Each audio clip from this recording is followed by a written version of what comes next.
None of us in Jewish leadership have the opportunity to say, I'm done. You have 5 children. What the hell were you thinking? What we don't need to do is publicly argue with each other. Sounds like you're really slowing down, Mom. Every one of us has to fight Jew hate. I don't care how you do it, just do it. Episode 40. Golly. Can't believe we are here for the final episode of the inaugural season of Being Jewish. What a blessing. And it's going to be a great episode because we have a very, very special guest joining me today. But first, today's season finale has been generously sponsored by Jeff and Leslie Woolman, who have been chosen family to me, my parents, my siblings, and our extended family for over 30 years. Jeff and Leslie, I love you. Thank you so much for your support now and always. Now, the time has come to introduce my illustrious guest. She is a leader in every sense of the word, a true multiplier who uses her inextinguishable flame to ignite others, never as a means of drawing focus to herself.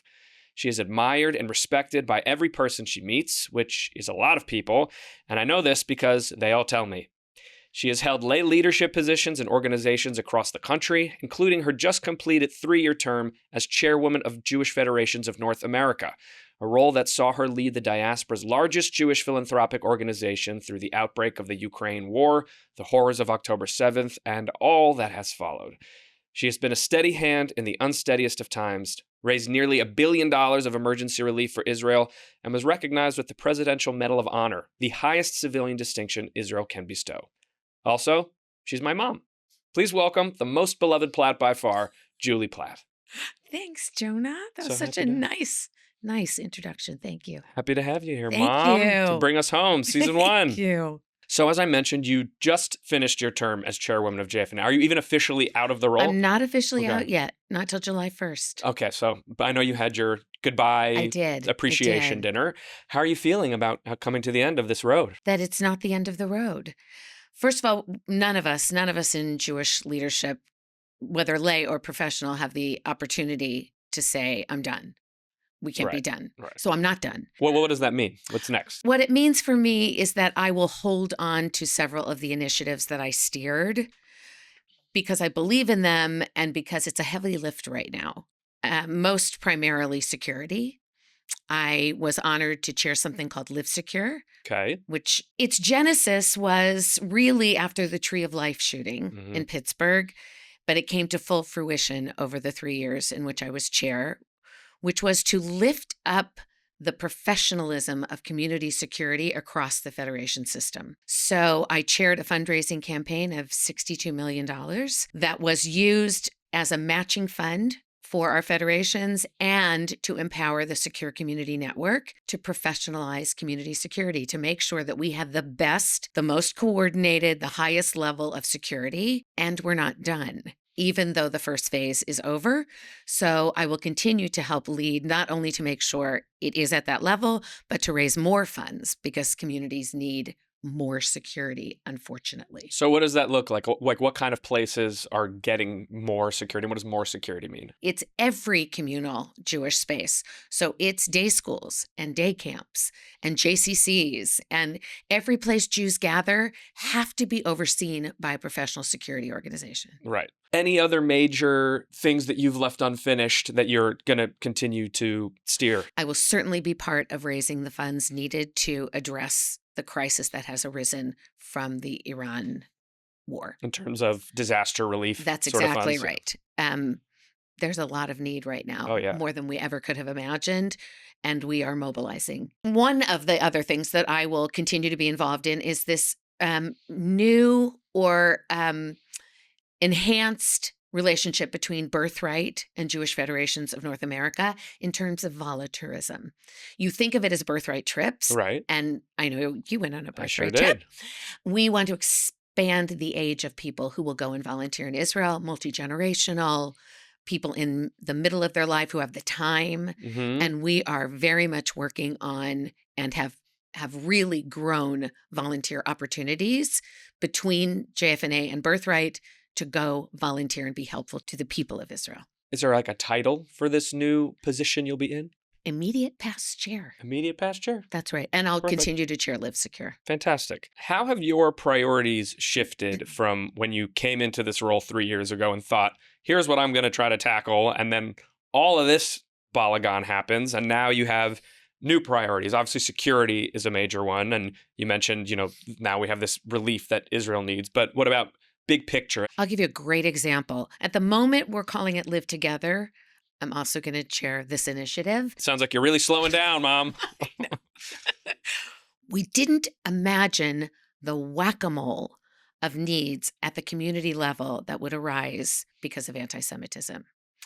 So fighting in school boards, city councils, affecting change in K through 12 curriculum, that was just not on our bingo card. And now it is. The federations are clamoring for help. And one of the things that we can do is to, again, raise funds and expertise. We have really beefed up our professional response, and we will raise funds to enable federations to hire more professionals. They can't handle all of this. Professionals who will be sort of civically, politically oriented. And educationally oriented, who can write curriculum. So speaking of civic engagement, politics, you've been engaged with many different politicians through all your various roles. In what ways do you like to be involved politically? Like, where do you try to influence things, and in pursuit of what goals right now? So one of those things I've done during my spare time is join the National Board of AIPAC. And I did that because I truly believe in bipartisan support, and I wanted to be part of that. I have for a very long time, with a dear and close friend, run a political network here in Los Angeles with the express purpose of bipartisan support for Israel, and coincidentally, and though we didn't see it, making sure there are loud statements against anti-Semitism. Right. I have some wonderful relationships that I have grown out of necessity over the past 3 or 4 years. They are now my friends who I can call upon in a very personal way to say, I need you, and I need you to say something.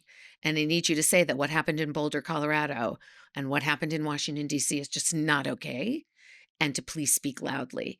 And I'm proud of those relationships, and I will continue to work to grow them. Okay, so now we've done the little check-in about what's going on now. Now I want to go back to the beginning and sort of paint the picture of how we got here. And I want to start all the way back in Wichita, Kansas, where you were born.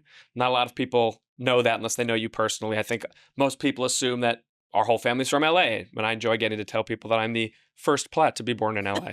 That's right. So you grew up in Wichita. You were the only Jewish kid in your graduating class of almost 700 people.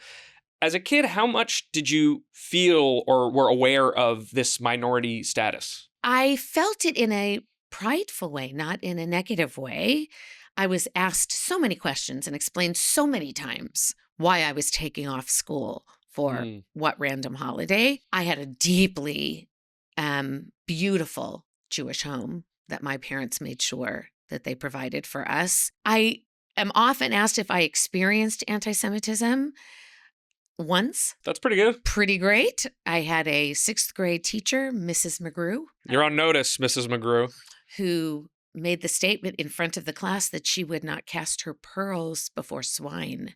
And I was the swine that she was referring to. What does that mean, cast her pearls? Her wisdom, her educational prowess. Oh my God. To me. That was It's terrible. the one really bad experience I had. And how did you react to that? I don't exactly remember what happened in that moment other than the upset I shared with my parents, and I was on the way out of that school. I think they would have moved me had I not been.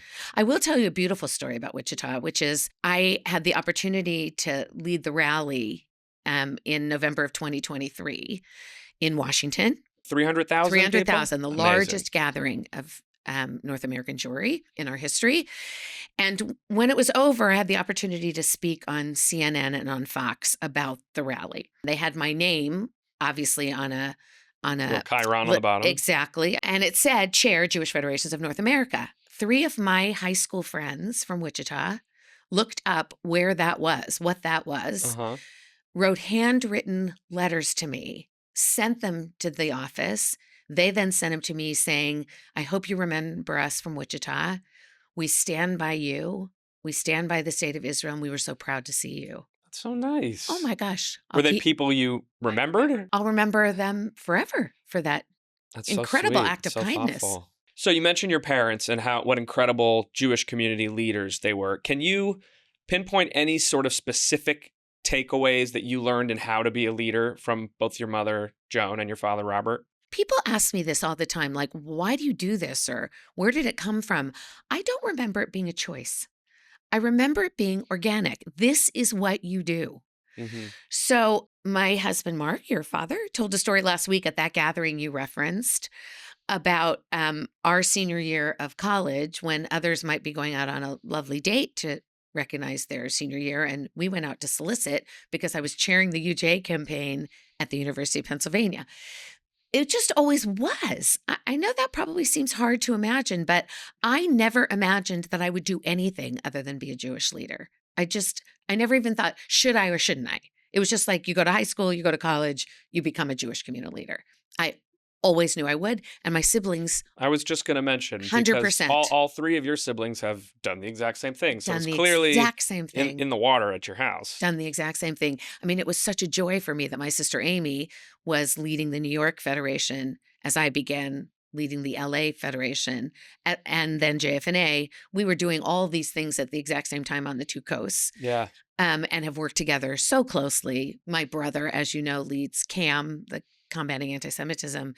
And my sister Nancy is deeply engaged both in the Houston Jewish community and in Israel. Right. You were going to give me a specific example, I think. Of your parents. Right. So Jewish values aren't just in the synagogue and in your home. My father, in a moment I won't ever forget, as the chair of the school board in Wichita, Kansas, was very involved and led the integration of the school system in Wichita, Kansas. First, I remember putting up street placards for my father when he was running. I have one in my office. I know you do. I remember that like it was yesterday. We put them together in the basement and then drove around and put them up in neighborhoods all over Wichita. And then I remember distinctly that this was one of the most important things to my father was busing and integration of the school system. A beautiful Jewish value realized in a very different sphere. Amazing. So now let's get to Jewish camp. Okay. So in Wichita, you're the only Jew in your class, but then in the summertime, you get to go to Camp Ramah in Ojai, California, where I also went, and all my brothers and sisters and all my cousins after you and all of your brothers and sisters and cousins went. Now my nephews are all there. Your grandkids are going. You've called it like going to Disneyland for you. What does that mean? I mean, everywhere I turned were Jews my age. I just couldn't get over it. I got to have friends my age who were Jewish. What was so important about that? I didn't have any. And I felt the organic connection I feel to the Jewish people, even at my age and at my level. I had a best friend who you, of course, knew, who sadly passed away, Debbie Barrick, who I met as a 12-year-old. The depth of my friendship with Debbie was just different. It was just completely different than my friends in Wichita because we had this shared heritage and shared set of values. But I'll also say something else about it, which is I think I learned a lot about parenting at Jewish summer camp. And I have reflected on this before. And interestingly enough, Debbie's sister-in-law was my first camp counselor and the camp counselor for Debbie and I in our bunk. And every night before she put us to bed, she sat on the bunk of every child in that class. And I knew she had a boyfriend at camp and she was probably desperate to get out the door, but she didn't. And she sat with each of us to review and process whatever had happened to us during that day and to really speak to us on a very personal level, sort of in an intimate way. And I felt so understood by her. And I always tried to follow that with my own children. That's so nice. Famously, at Camp Ramah, they do musicals all throughout the summer, all of which are in Hebrew. I was in Fiddler on the Roof. I played Tevye in Hebrew. That's like a whole another level.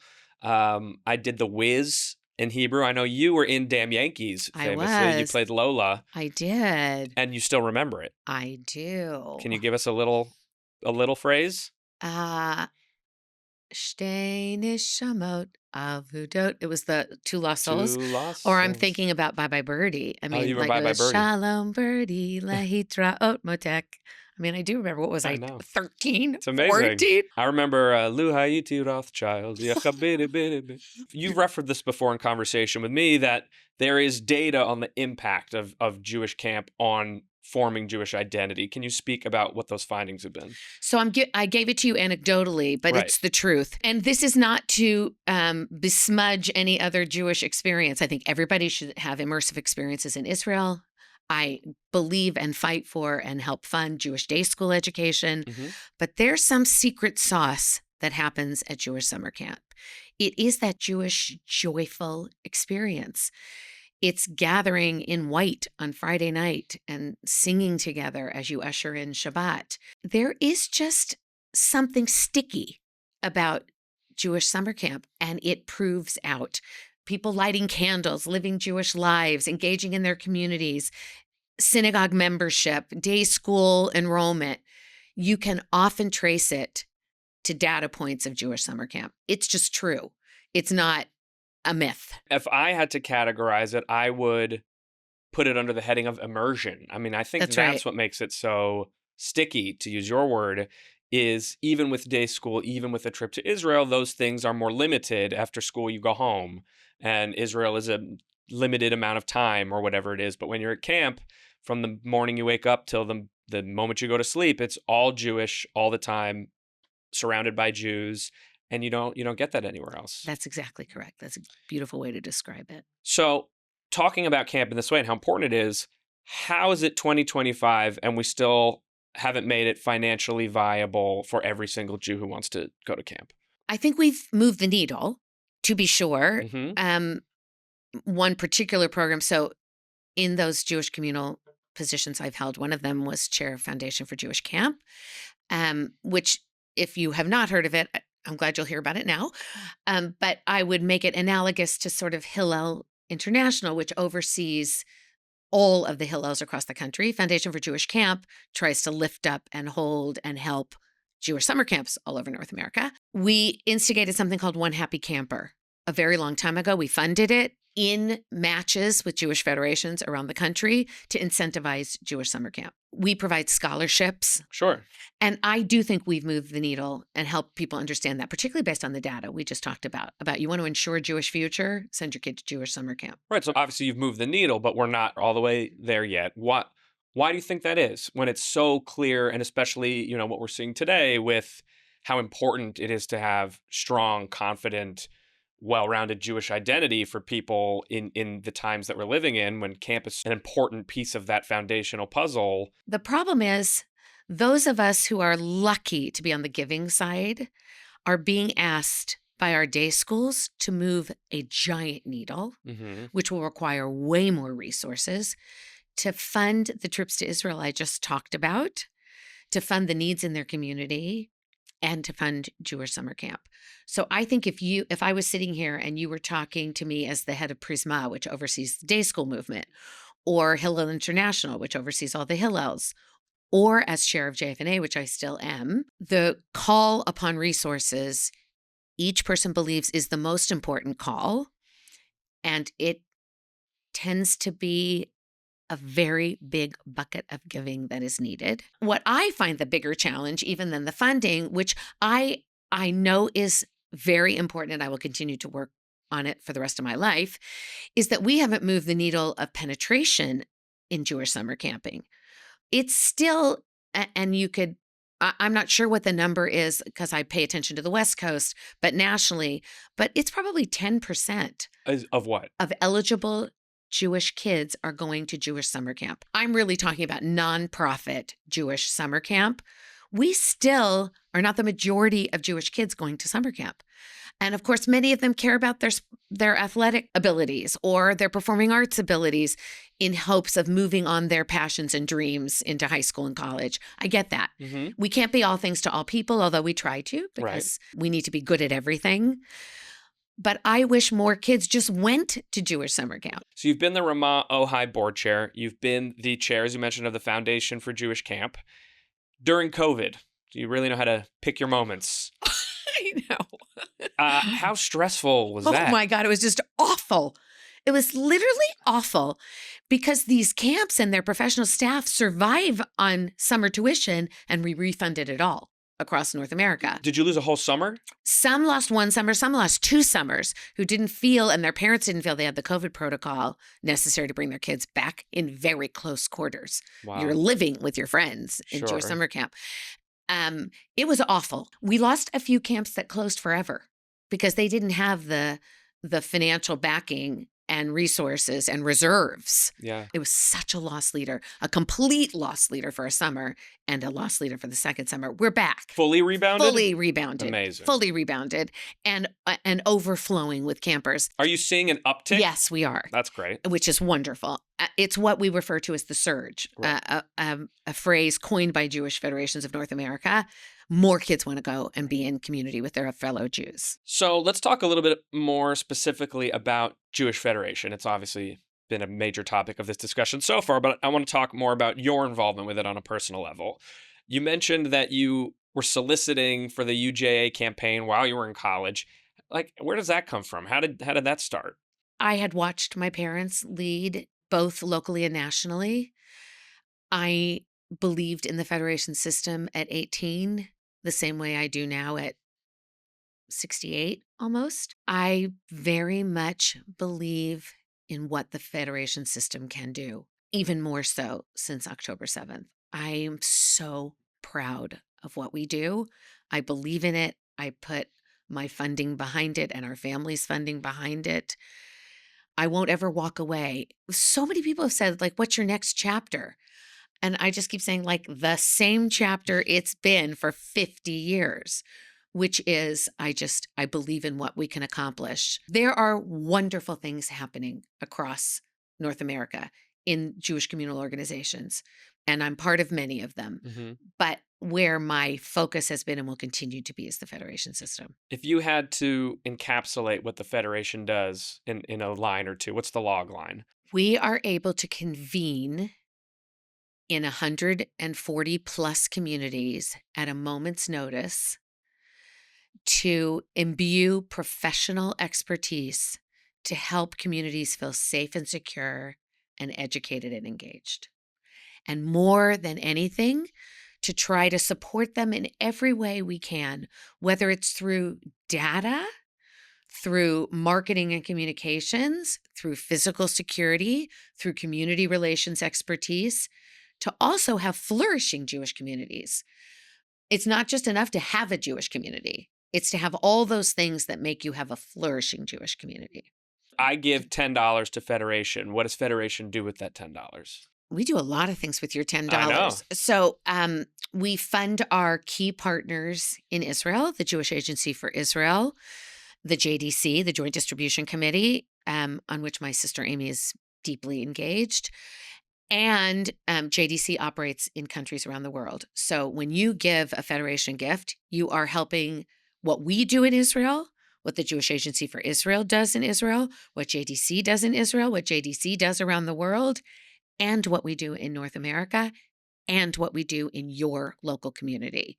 That all happens through a gift to the Federation. Amazing. You were only the second woman ever to be JFNA chair after former Congresswoman Kathy Manning. Did your gender come into play at all during your tenure? Yes. Yeah. Mm-hmm. So I'll say a few things. First, I hope someday the second question people ask me after they say, what's your next chapter, which is, what did it feel like to be the second leader of Jewish Federations of North America, will be commonplace. Right. And there'll be lots more who follow me. And no, I will never run for Congress because that's often the third chair. You're going to follow Kathy and run for Congress? Nope. Which I'm glad to hear. Thank you very much. Yeah. I want very much for this to be two-pronged. One, that more women raise their hands. Everywhere I go, particularly when I'm speaking to women leaders, that some of it is on us. You have to put your hand up and say, I want the next position in the general campaign, in Federation leadership, not just in women's leadership, so that we are side by side with seats at the table. That's often on us.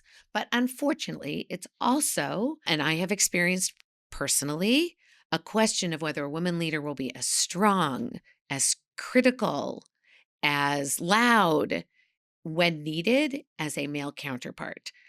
I hope I have spent the last 3 years putting that to rest. I will continue to do so, where it's not about my gender, it's just about my ability to lead. I love that answer. So it's been an eventful 3 years, to put it To mildly. put it mildly. So first you come in on the heels of COVID. That's right. What have you learned broadly about the Jewish community as you were coming in? Anything that you were able to develop because of COVID that you guys are still holding on to? So, two great things came out of necessity. One is something we called at the time, I think JCRIF. It was the Jewish Communal Response something. We brought together the heads of the major Jewish organizations and sat at the same table by Zoom on a constant basis saying, we got to do this together. What can we do? How can we organize around PPE loans? How can we help? What is needed in this moment? That now continues as something called Jewish Together, which I don't think would have happened before, where the heads of all those Jewish communal organizations come together and talk all the time about the fight against anti-Semitism, the response to Israel, all the things that are needed, and we do it together. And Federation has convened that, and I'm very proud of that. I think the perception is in the wider Jewish community that these major Jewish organizations do not communicate and do not work together at all. And we do. And I want to dispel that. Can you give me an example of how that's manifested after one of these meetings of something you all have then done together in concert? The rally. That's a really good example for you. That was everybody. Our partner in this was something called the Conference of Presidents. That's the presidents of all the major Jewish organizations, and there are dozens. But that organization helped us to mobilize 300,000 people. And there was not like, who's going to take the credit and which organization gets to sponsor it. And it was just all hands on deck. And we have done that repeatedly. How do we hold on to that even when it's not an acute crisis? Something maybe that you wouldn't expect me to answer is everybody being clear what their mission is. And I think we've tried really hard to make people do that. What we do is different than what ADL does, and that's different than what AJC does, and that's different than the Foundation for Jewish Camp. So we work very hard on that, of everybody understanding what their role is and then using it together for response to these kind of moments. I don't find the disagreements that maybe we saw many years ago out of necessity, sadly, but I think people are really trying to row in the same direction in their own mission statements. Obviously, there's still a lot of overlap. There is. So let's say it's combating anti-Semitism. I mean, there's like 20 organizations that say they're combating anti-Semitism. And it feels like that's not necessarily a bad thing, but it's bad if we have 20 different action plans for how to combat anti-Semitism instead of one or two that are all happening together. How do we work with that? It's challenging, Of Jonah. course. So we have often said everybody's got to throw their ideas out in this moment. We don't have the luxury of not listening to somebody who has a new idea or who has a way to combat anti-Semitism. What we don't need to do is publicly argue with each other. There's probably nothing I hate more than seeing somebody say, well, they don't know what they're doing, or we know how to do it better. ADL's doing this, and I don't agree with that. Actually, we have to have deep respect because everybody's trying to get it right. There are times we will overlap and where we can do things together, and there's times where we won't, and what they're doing has nothing to do with what JF&A does.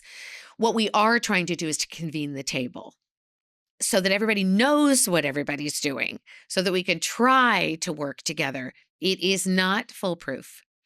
And infighting, I think, is our worst look. Oh, yeah. And I really hope everybody listening to this will say airing our dirty laundry and infighting and calling out members of the Jewish community publicly is just no help at all. I'm reminded of something. So for a number of years, I sponsored a stem cell symposium series at University of California, San Francisco. I remember. I wanted to support stem cell research because of how important it is.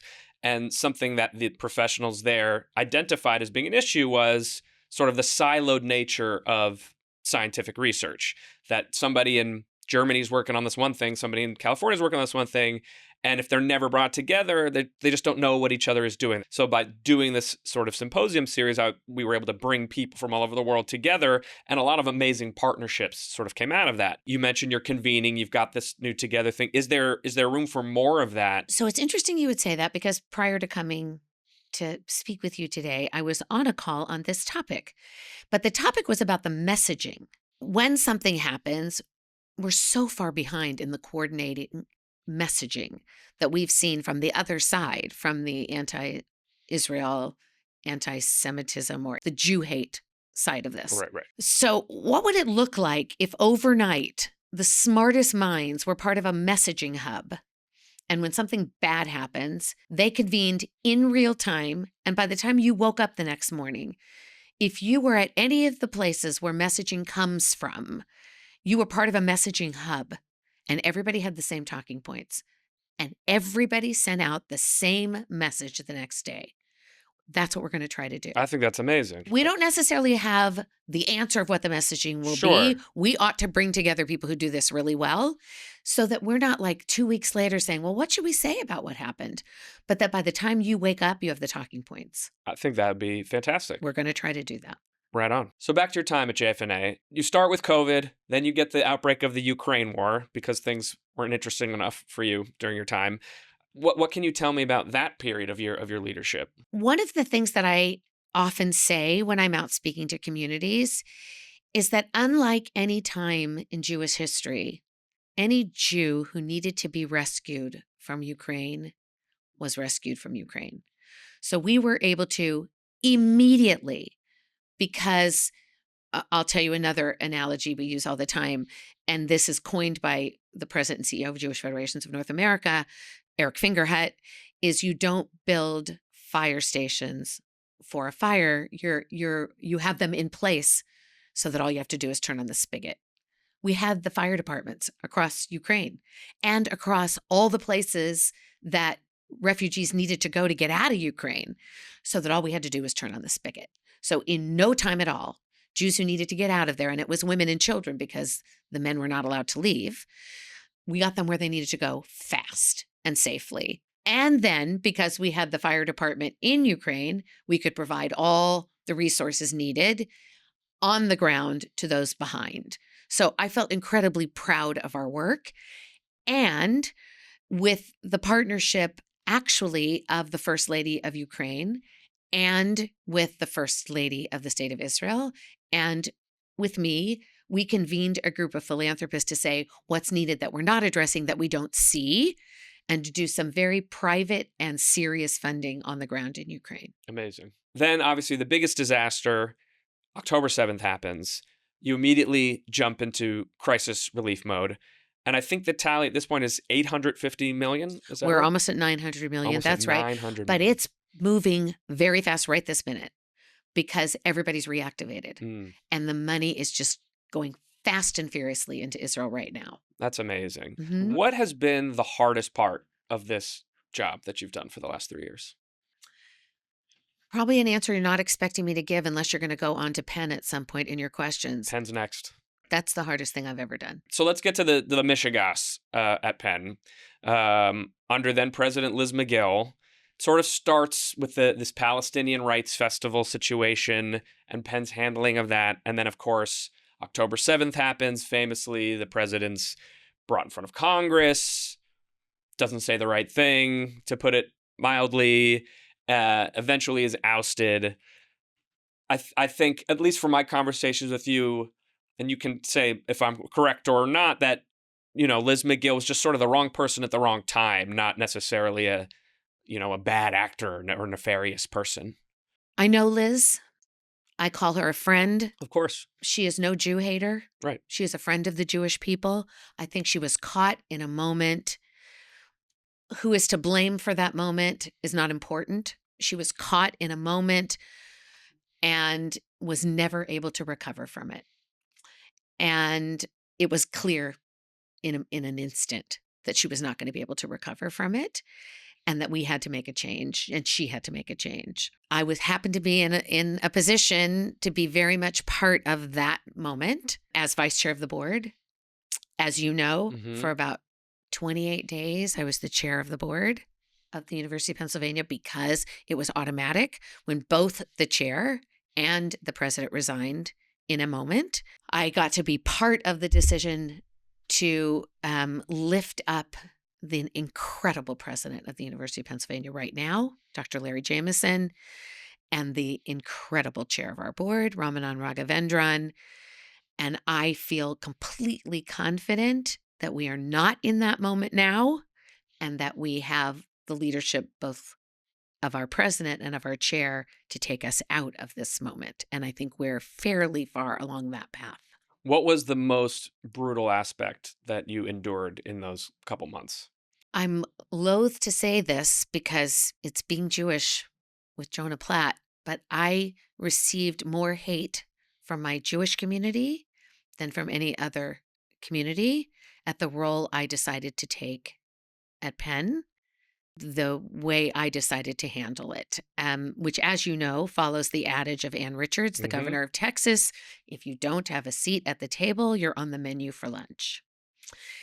That's what I decided to do, was to double down, along with several very significant Jewish leaders who found themselves on the executive committee and the board in this moment, who partnered with me, along with our non-Jewish trustees who were never at odds with me or with their fellow Jewish trustees, not for 1 minute. In my work, the nastiest people are definitely from the Jewish community. It's where I get the most, the hate that irks me the most, and I find to be the most sort of baffling. Startling. I know at one point, you were basically getting doxxed. I mean, you're getting thousands of emails. What did they not understand that you wish these folks would have understood? That, obviously if they had spoken to you face to face in 30 seconds, they probably would have understood. The values that drew me to Penn, that kept me engaged as a trustee for 20 years, are exactly the same. This is a very troubling time. It was a very difficult moment on Penn's campus, on campuses around the country. There was no playbook for this. We'd never seen anything like it before. And as soon as we figured out the playbook, which was as simple as the enforcement of time, place, and manner, everything started to turn. People say, but there were encampments all across North America and you were failing us all across North America. I don't know the exact numbers, but I think there's 3,000 maybe colleges or institutions of higher learning in North America.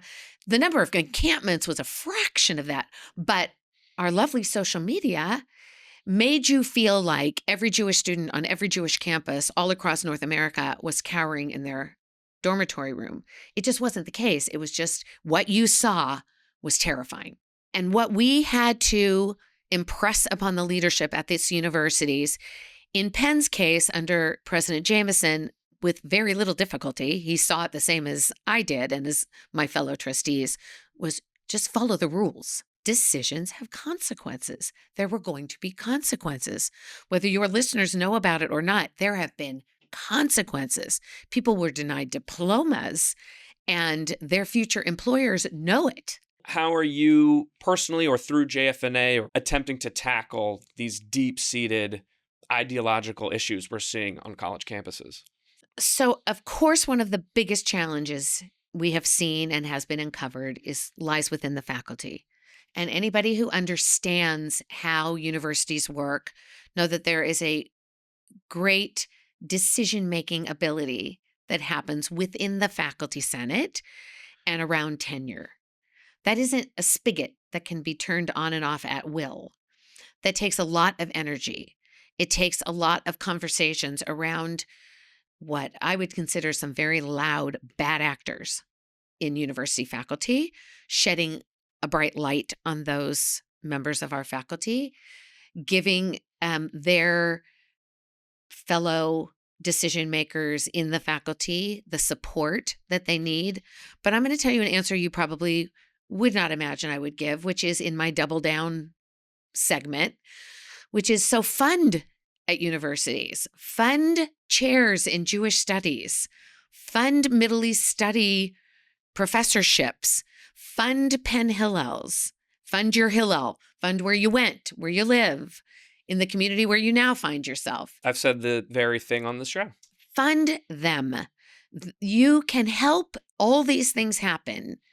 The change in the composition of faculty, but it takes funding. What kind of impact do you feel like you were able to have in those 28 days as the interim board president? I am not responsible for the choosing of our chair or the choosing of our president, but I was loud as loud can be, leading a process for the chair and in leading a process for the president, along with lay leadership of the University of Pennsylvania. So I feel very proud of the role I played. Many people think I just handpicked Ramanan and it was all my decision and they had no say in it. That's not how it went at all. But I did lead a process along with my professional colleagues of how it would go, that we would do it real quick because we needed leadership and I wanted out. I didn't want out because I, at some other day and some other time, wouldn't have considered being the chair of the University of Pennsylvania, but I was the chair of Jewish Federations of North America, and that had to come first, and I couldn't do them both. I couldn't emotionally handle it, Yeah. and I couldn't physically handle it. So I needed it to happen fast. What about in terms of the federation stuff? I think just emotional stamina. I, along with my professional colleagues and my lay colleagues, have cried more, I think, in the last 2 years than I ever have as a leader. Cried over the good we do and cried over the suffering that we're watching in the Middle East. I'm more fragile emotionally than I've ever been. It's a lot of trauma. It's a lot of trauma. What's been the most rewarding part of the last couple of years? I've traveled to 50 communities since I became chair. It doesn't matter if I'm in Augusta, Georgia, where their whole community leaders are 40 people who come together and have dinner with me, or New York UJA, or the Los Angeles Federation, which I'm with all the time. It doesn't matter. Everybody's hearts are exactly the same. And I'm so inspired by the people who are doing this, who have run out of steam and won't let it stop, both professional and lay. I'm deeply inspired by that.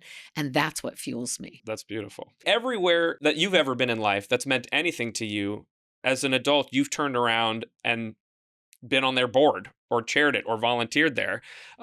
We even found a Jewish phrase that seems to exemplify that, which is hakarat hatov, recognizing the good, a conscious appreciation, being loyal or kind in return to someone that helped you.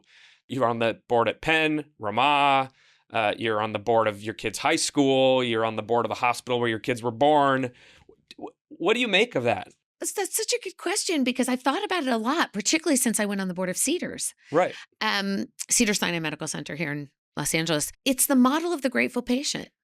That's where I learned it. What does that mean? When you receive great care or great influence in your life, you want to say thank you. And I've been lucky enough to be on the thank you side. And that's what fuels everything I do. So when they asked me to be on the Cedars board, they safely delivered my children and safely delivered my grandchildren, took care of my father. I'm so grateful. I want to give back to the places that have been wonderful to me. Jewish summer camp, are you kidding? I couldn't wait to get on that board. And then ultimately to chair it and then chair Foundation for Jewish Camp because I'm so grateful. And the same applies to Federation. They are holding up Jewish communities worldwide. And I'm so grateful for that. So I want to lead with gratitude. And that's why I do it. Exactly. My last couple of questions don't necessarily have a unifying theme other than they're things I'm curious about and wanted to ask you. So this is the questions that Jonah wants to know section. Okay. Most people absolutely hate soliciting money. You're excellent at it.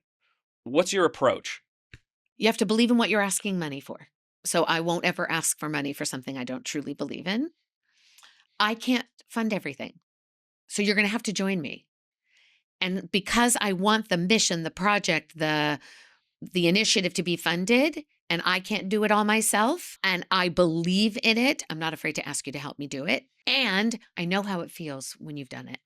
I know the pride you take when you are part of seeing something come true or be funded or provided help.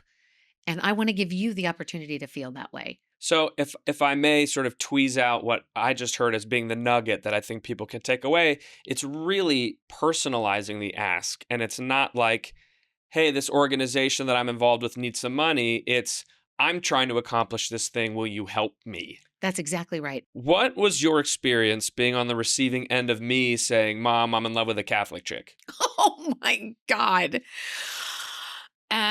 Okay, that is really tough because I had already fallen in love with Courtney. So like, Well, now you're saying. no, you mean even when I mean you at the first very met beginning, her? yeah. I don't mean now. Now she's, Queen of the Jews.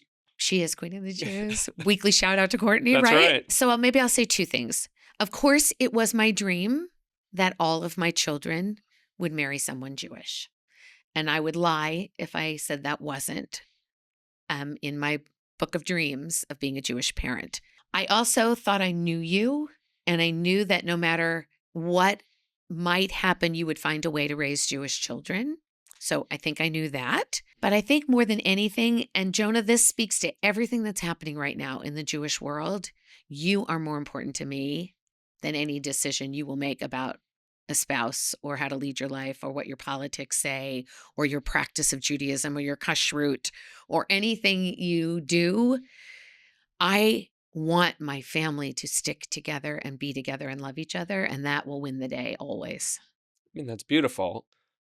But I also want to know just sort of the truth of like, when I said that, I mean, can you recall? I freaked out. Yeah, there we go. This is what I'm looking for. Oh my God. Because I wanted But Jewish grandchildren. I'm pretty sure I would have said right away, like, I already mentioned conversion. You did. Right. You did. Did that calm you at all? Of course it did. Okay, good. Okay. It calmed me immediately. You have 5 children. What the hell were you thinking? Can I tell you a fast story about it? Yeah. So I came from 4. I Right. always imagined I'd have 4. Mhm. That to me was like the right amount to have in a family. Mhm. And then we were finished after Ben was born. And I was part of the Wexner Heritage Fellowship program. Briefly tell me what that It's is. a wonderful young leadership and learning program that is sponsored by and funded by the Wexners of Columbus, Ohio, who I now have the great opportunity to lead with in the larger Jewish community. And one of our last lectures after this program was from Rabbi Yitz Greenberg, who is one of my heroes in Jewish learning. And he looked out at this group of 40 leaders and said, I expect you all to go lead, and I expect you to find your place and your passion to lead. But if you really want to do something for the Jewish people and you have the resources and you feel you can handle it in your life, go have another Jewish child. And 3 of the families in that Wexner class have an extra child that they were never considering having because of Rabbi Greenberg's suggestion. And Henry Platt is the result of that. What a gift to the Jewish people There Henry you go. Platt is. There Shout you out to go. Henry. How do you approach Bibi Netanyahu? And what I mean by that is, it's somebody who's very controversial, deeply unpopular in Israel and in parts of America, but you are, the chairwoman of a major Jewish organization that has to engage with the prime minister of Israel. How do you juggle those considerations? I don't actually interact with Prime Minister Netanyahu, Mm. much more with the Minister of the Diaspora. The ways in which we are funding, the stimulus we want to give to the government of Israel to partner with us in much we are doing in funding. But I would lie if I didn't say that just before October 7th, I was in Israel for the GA, for the 75th birthday of the State of Israel. I was there too. Yes, I know you were. We had a great time together. I spoke to some issues that affected the diaspora, that were decisions being made by the government of Israel. I'll just give you one example. Please. You hope that diaspora Jews would consider bringing their daughters to celebrate their bat mitzvah at the Kotel. Right. But for protesters and members of the Jewish community to disrupt that just was abhorrent to me. Sure. And so I spoke out about the egalitarian prayer space, so that the hope of the Jewish community wanting to come to be with the community in Israel would not be thwarted. So you're somebody who does not enjoy the spotlight. Why do you think you're so uncomfortable in those moments? Because I understand, there's humility, but then there's, wanting to disappear when people are talking about you. And I do want to disappear. and what do you think that's about? I don't want to be thanked for what I think is my responsibility. Maybe that's what it is. Like people will say, I'll never be able to be the kind of leader you've been. Yes, you will. It's all our responsibility. It's just I do it my way. So I think it makes me uncomfortable being recognized for what I truly believe is what I was born to do and what I was born to take on as a Jew, as a woman, as a mother, as a daughter. It's just who I am. So don't thank me for that. I'll take it, but I feel like that we could dig a little deeper. Maybe if you thank me, you'll think it's not your responsibility. Maybe that's what it is. That's interesting. Don't thank me for something you should be doing. I love that. Are you surprised that of your 5 kids, I ended up being the public Jewish one? No.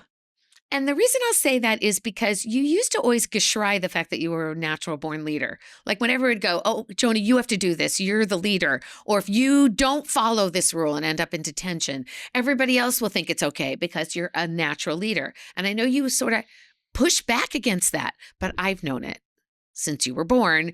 So the fact that you are using it now in this way, no, it's not a big surprise to me.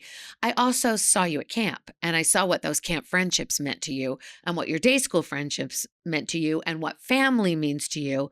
And I think this is an expression of all of that. And by the way, you're really good at it. Thank you. So I'm glad you used your skills in the same way I've used my skills on behalf of the Jewish people. I'm deeply grateful for that. I'm proud of you. Thank you, Mom. You bet. Can you point to anything that you've learned from the pod over the past 8 months? Oh my gosh, it is the joyous part of my week. If you ask me one thing that I have repeated, maybe it won't be what you would imagine. No, I'm interested. What Dara said about we are a people who kiss books. Right. I found that one of the most beautiful things I've ever heard. I kiss a Jewish book when it falls on the floor and when I leave shul. I never thought about it till Dara said it. What a beautiful thing we are that we kiss books. Yeah. This past January, you received the Israeli Presidential Medal of Honor from President Herzog, a non-citizen of Israel receiving this award. And you were the only one receiving who was asked to speak at the award ceremony. It means you're the MVP. What did that mean to you truly to receive that honor? I don't say this lightly. I enjoy a deep and close friendship with President Herzog and his wife. And I think that is one of the biggest gifts of my Jewish leadership is my relationship with them. So if you ask me what that meant to me, the phone call from President Herzog to me telling me that I had won that award was probably the most precious moment of all. I thought he was going to ask me to do something on behalf of the Jewish people. In my wildest dreams, I never thought I would get that phone call. The execution of that at that ceremony was a deep honor and very beautiful. But the moment of that phone call and being able to share that with my children and my husband was the most precious part of that honor. That's so nice. When receiving that award, you highlighted the importance of diaspora Jews taking on leadership roles. Interestingly, and I want to get your take on this, we had Jason Robert Brown on the show. And something he said was, look, not everybody is a leader. It's a leader. It's a personality trait. Some people are terrified and their body like literally has a chemical reaction to being put into those moments. They don't want it. What's your take on that? I remember that well. And I actually took a lot of comfort from what he said informing the answer I'm going to tell you right now, which is, how do you define leadership? I'm leading on a grand scale. Right. I think leadership is inviting your kids to Shabbat dinner and saying once a month, commit to it. Right. I think leadership is you have or witness a Jew hate moment and you don't walk away from it, but you walk towards it. You don't have to do that on a grand scale. Mm-hmm. You can do it when somebody comments on your Instagram in a nasty way and you try to do a back and forth with that person. That's your own personal moment of leadership. Maybe just don't do it if they're talking about Rachel Zegler. Maybe not, Jonah. I'm glad you can say that with laughter. I think leadership is defined in many, many, many different ways. And everybody isn't meant to do it on a public setting. Yeah. But everybody can do it from the comfort of their own home. Literally everyone. I happen to agree with you in that regard. I say that all the time, that it's just about leading in your own lane, in your own sphere of influence. I used to say this long ago when I was the chair of women's philanthropy in Los Angeles. Women would change out of their workout clothes and get in a formal attire to come to an event, and then change back and get in carpool line. And I would say as my closing remarks, don't change your clothes. Get in the carpool line, walk into the lobby of your day school, and have somebody ask you, gosh, you're dressed so nicely. Why? And say, I went to a Jewish event. That's leadership. Yeah. Just do that. Right. What is your call to action to everybody listening, old and young, Jews and allies alike, in this moment? What do you want to impart as the final bit of advice for season 1 of Being Jewish? Lead in just the way you've just talked about. Lead however it is, but you don't have the luxury to be quiet. Lead in what matters the most to you. If you are the product of Jewish summer camp, lead. Get someone else to go to Jewish summer camp. Tell your friend who goes to a non-Jewish private or public school to join your kid at Jewish summer camp. Lead in fighting Jew hate. Every one of us has to fight Jew hate. We're in a moment. So I don't care how you do it, just do it. And if you have the resources, give. You have to give. You can give to lots of things. You can give to the things that matter to you. Our family is very supportive of the research against multiple sclerosis because it matters to us. That doesn't mean you can't be an and giver. Everybody's got to be an and giver right now. You've got to give to what matters to you, and you have to give Jewishly, and you have to do both. Great advice. Great words of wisdom. Mom, thank you so much. Thanks this for has having been such me. a pleasure. Thanks for bringing us home. Thank you, Jonah. Guys, that was my mom. Isn't she amazing? Thank you, Mom, for being here. And thanks again to Jeff and Leslie Woolman for sponsoring this very special episode. Speaking of amazing, I want to give a huge shout out to everybody who makes Being Jewish possible week in and week out. All of the incredible guests who have shared their time and their wisdom with us all season long, the studio owners and technicians in LA, New York, Philly, Israel, and Detroit, the badass Jewish women on my team who I've spoken about before, my YouTube guys, the production team at Rainbow Creative, my designer, my token Israeli, my kids who love and support me even when I'm locked in my office or out of town, and of course, my wife, Courtney. Double weekly shout out to Courtney for being the best partner a guy could ask for. I love you, honey. Thank you to all of you out there for being part of the BJJP community, whether you're brand new or have been tuning in since I launched this thing 8 months ago. An extra special thank you to my friends, family, and followers who never miss an episode, who text or email or DM me to let me know how much you love the show, what you're taking away from it, and what it means to you. Your feedback and love and support throughout this process have truly meant so much to me. I screenshot and I save everything. Please never stop. This journey into podcast land has been life-changing, and reaching this end of the season milestone with all of you is a blessing. And in fact, it definitely feels like a Shehechianu-worthy moment to me. The Shehechianu is a prayer we say on special occasions, momentous life events, a way of expressing gratitude that we have been fortunate enough to reach this moment. So if you know it, please join me. If you don't, just say Amen at the end. You're a part of this too. Baruch atah Adonai, Eloheinu melech ha'olam, shehecheyanu, v'kiyamanu, v'higianu, lazman hazeh. Amen. A few last bits of business before I let you go. Next week, we are launching two new formats of Being Jewish. Starting next Tuesday, we'll be releasing a new series called 30-Minute Mensches. Same host, same idea, but shorter, more focused conversations with an even more diverse plethora of Jewish professionals, starting with Israel's current special envoy for combating anti-Semitism, Michal Kotler-Wunsch. 30-Minute Mensches will be available on audio and YouTube only, so if you're a JBS viewer, make sure you head to beingjewishpodcast.com and click Watch Now or Listen Now, depending on your preference, then subscribe to Being Jewish so you don't miss out on the action. And starting next Friday, we'll be launching our new Best of Being Jewish series. We've taken all the best moments, lessons, and conversations, broken them down into themes like the Black Jewish connection, deconstructing Jew hate, and Jewish wisdom. We're putting them together for you. It's basically like Cliff Notes version of season 1. So you're going to love it, whether it's brand new to you or a reintroduction to fantastic content you forgot about months ago. And if you haven't yet, make sure you're signed up for my newsletter and following both me and the show account on social media so you don't miss any of our summer updates or announcements about season 2. Again, you can find all of that at beingjewishpodcast.com as well. Only one thing left to say. That's it for me, folks. I'll see y'all right back here for the next unforgettable season of Being Jewish with me, Jonah Platt.